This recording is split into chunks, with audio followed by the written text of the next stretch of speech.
We shift our focus to this story now. A coalition of South African trade unions, political groups and civil society organizations are picketing outside the U.S. Embassy in Pretoria today.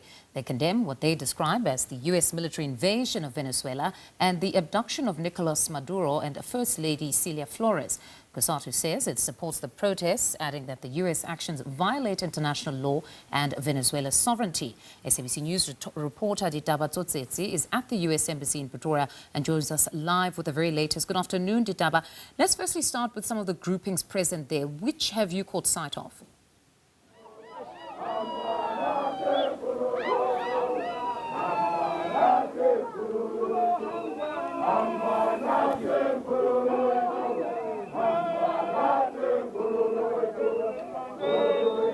Well, we are coming live here in Pretoria outside the U.S. Embassy, where SACP has embarked on a march or a protest against the U.S. attacks in Venezuela.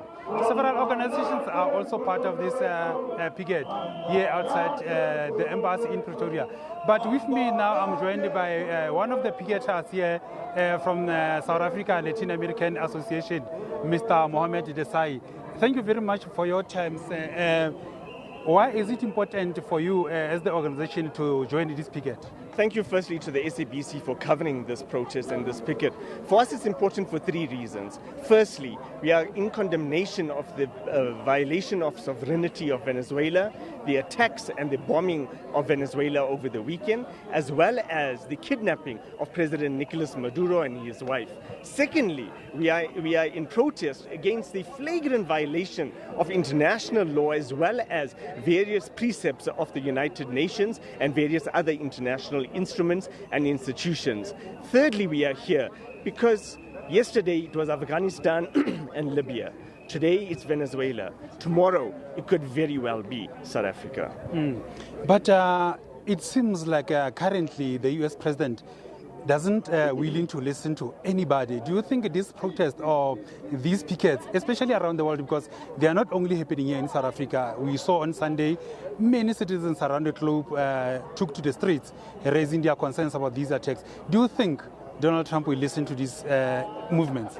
So for us, it's two things. Firstly, it's to give our voice to our own state. It's to give our support as civil society, as political formations, and as trade unions to our own government so that our own government can be empowered when it speaks on an international stage and at various international organizations. But secondly, we do believe that an alternative world is being formed. We saw that, for example, through BRICS and through various other formations where countries of the world are beginning to be fed up of the United States and are insisting on a new form of governance. But it also seems like the security of Latin American is in jeopardy. Donald Trump has also threatened to attack Colombia the past few days. What is your take on that? Well, firstly, I don't think that it's Donald Trump that's a problem. I think the United States is a problem. And you are quite correct that Colombia has been threatened, Brazil has been threatened, Mexico, a massive neighbor of the United States, has been threatened. If we do not draw a red line with a bully and with a gangster, the gangster and the bully will only but take more. And so therefore, we are here today to draw that red line with the United States. Thank you very much, sir, for your time. There you have it. One of the picketers here in Pretoria outside the U.S.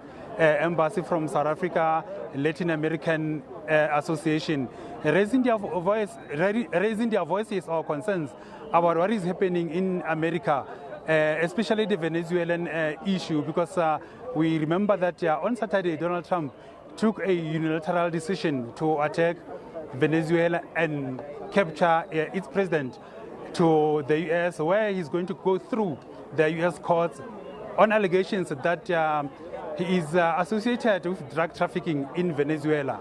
Back to you in studio. Ditaba, thank you very much for that reportage. That was Ditaba Tsotetsi on a protest today outside the U.S. Embassy in Pretoria.